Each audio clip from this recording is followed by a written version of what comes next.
Hello viewers, welcome to বুলি cooking program. আশা করি আপনারা সবাই ভালো আছেন। এই দেখুন, আজকে আবার আমি চলে এসেছি একটা রেসিপি নিয়ে। আমি এই রেসিপিটা করব, এই যে কুমড়ো পাতার রোল। কিভাবে করব আপনারা দেখতে থাকুন, ভিডিওটা না টেনে সম্পূর্ণ দেখবেন। দেখলে আশা করি ভালো লাগবে। তার জন্য আমি প্রথমে এই যে আমার বাড়ির গাছেরই কুমড়ো গাছ, আমি কটা পাতা কচি কচি পাতা কেটে নেব।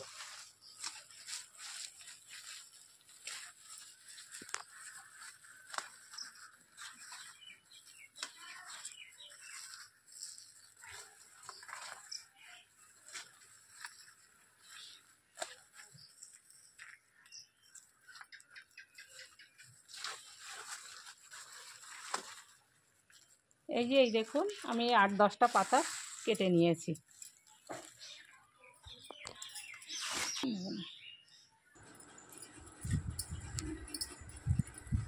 প্রথমে এই যে পাতাগুলো আমি বেশ ভালো করে দেখে এই প্রতি শিরের খোসাগুলো এইভাবে টেনে টেনে ছেড়ে ফেলে দেব।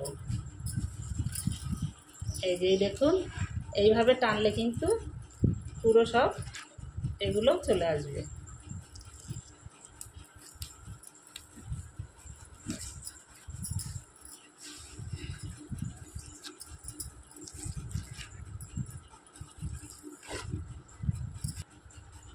এই দেখুন, পাতাগুলো আমার সব বাছা হয়ে গিয়েছে। এইভাবে পাতাগুলো বেছে নিতে হবে। আর এই যে পাতার এই ডালটাও কিন্তু পুরো বাদ দিয়ে দিতে হবে। এখন আমি পাতাগুলো ধুয়ে নিয়ে আসবো। এই দেখুন, পাতাগুলো আমি ভালো করে ধুয়ে নিয়ে চলে এসেছি। এখন আমি এই যে জল নিয়ে নিয়েছি, এই জলে একটু লবণ দিয়ে দিচ্ছি। লবণ দিয়ে জলটা ভালো করে নাড়িয়ে নিলাম, লবণটা গলে গিয়েছে। এখন আমি এই পাতাগুলো সব এই লবণ জলের ভিতরে ডুবিয়ে রেখে দেব। এই পাতা যদি লবণ জলে ডুবিয়ে রাখা হয় তাহলে কিন্তু পাতাগুলো নরম হয়ে যায় আর রোলটা করতেও খুব সুবিধা হয়।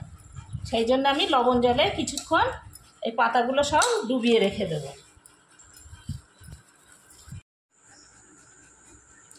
এই যে আমি কুমড়ো পাতার রোল করার জন্য কি নিয়েছি, এই দেখুন, দুটো পেঁয়াজ কেটে নিয়েছি, এই যে আদা নিয়ে নিয়েছি, একটা আলু গ্রেট করে নিয়েছি, এই যে রসুনগুলো আমি কুচি কুচি করে নিয়েছি, আর চিলি ফ্লেক্স নিয়েছি। আর এইদিকে এই যে মাংসটা আমি সিদ্ধ করে নিয়েছি লবণ হলুদ দিয়ে। এটা কিন্তু এই রেসিপিটা করতে গেলে কিন্তু হাড় ছাড়া মাংস লাগে। আমি কিন্তু পুরো সলিড মাংস নিয়েছি, নিয়ে লবণ হলুদ দিয়ে সিদ্ধ করে নিয়েছি মাংসটা। এখন আমি একটা পাত্রে এই যে 200 গ্রাম বেসন নিয়ে নিচ্ছি।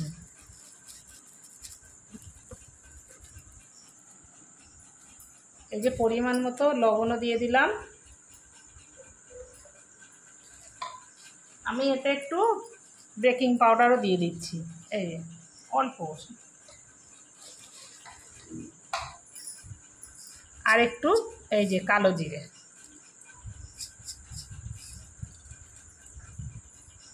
দিয়ে এগুলো ভালো করে মিশিয়ে নেব।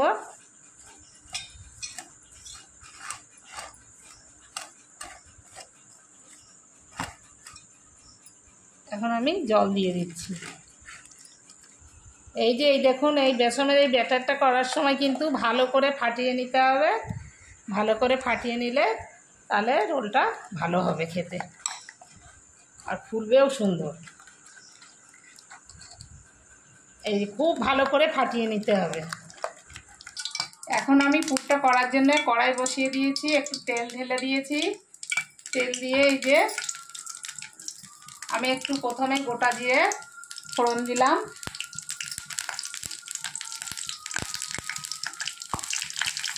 তারপরে এই যে রসুন কুচিটাও দিয়ে দিয়েছি,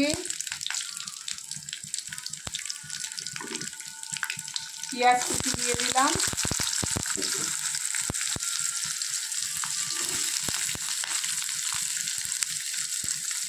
আদাটাও দিয়ে দিলাম।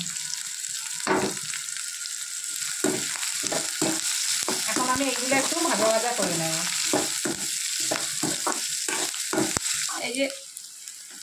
এই দেখুন, মশলাটা আমার ভাজা ভাজা হয়ে গিয়েছে। এখন আমি এই যে সিদ্ধ করে রেখে দিয়েছিলাম চিকেনটা, এই চিকেনটা ঢেলে দেব।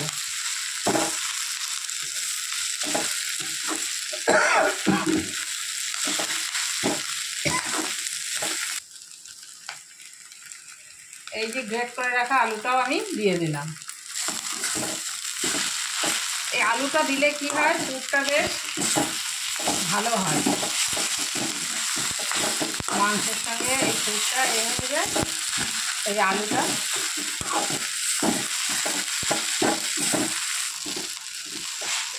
এখন আমি এই যে একটু হলুদ দিচ্ছি, আর আগে মাংসটা আমি সিদ্ধ করার সময় হলুদ দিয়ে সিদ্ধ করেছিলাম, এই জন্য অল্প করে একটু হলুদ দিয়ে দিলাম।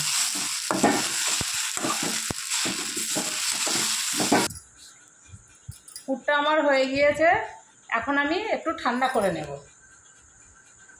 এই যে কুমড়ো পাতাটা আমি লবণ জলে ডুবিয়ে রেখে দিয়েছিলাম, এই যে তুলে নিয়েছি। এই দেখুন পাতাগুলো কত নরম হয়ে গিয়েছে একেবারে।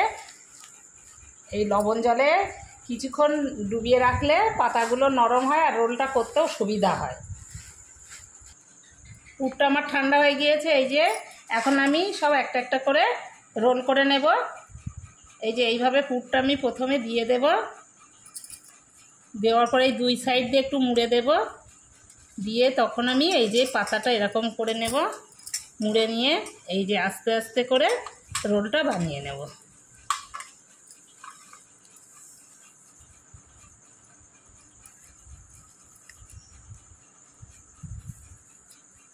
এই যে দেখুন, এইভাবে আমি একটা একটা করে সব রোলগুলো করে নেব।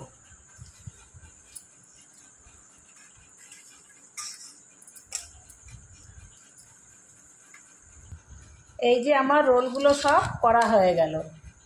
এই দেখুন কত সুন্দর গোল গোল করে করে নিয়েছি।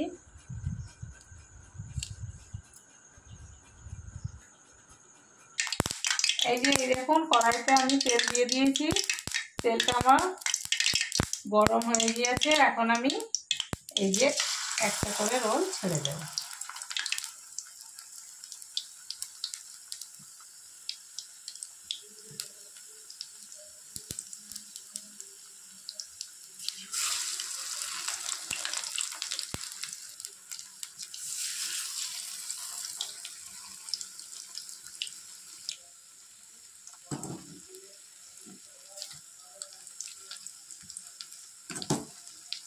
এই দেখুন হয়ে গিয়েছে, আমি এখন একটা একটা করে সব আবার তুলে নেব।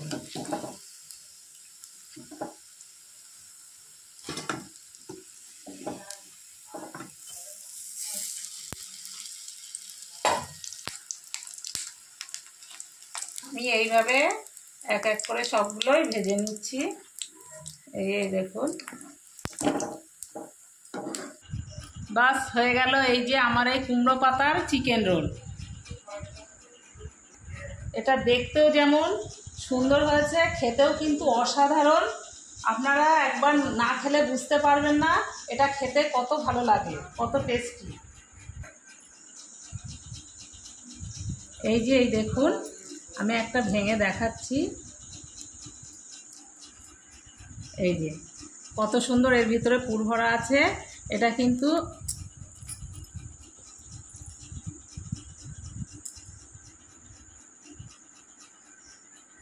এই যে এই দেখুন এর ভিতরে পুরো এই যে চিকেনের পুরটা ভরা আছে। এই যে এটা কিন্তু সত্যি খুবই অসাধারণ সুন্দর, ভালো লাগে খেতে।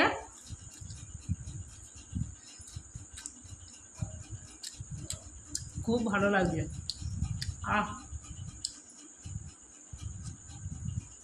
অসাধারণ টেস্ট। আমার এই কুমড়ো পাতার চিকেন রোলটা কেমন হয়েছে কমেন্টসে জানাবেন। আর এই রেসিপিটা যদি ভালো লেগে থাকে তাহলে প্লিজ লাইক শেয়ার সাবস্ক্রাইব করে আমার পাশে থাকবেন। আপনারা ভালো থাকুন, সুস্থ থাকুন। ওকে বাই, খোদা হাফেজ।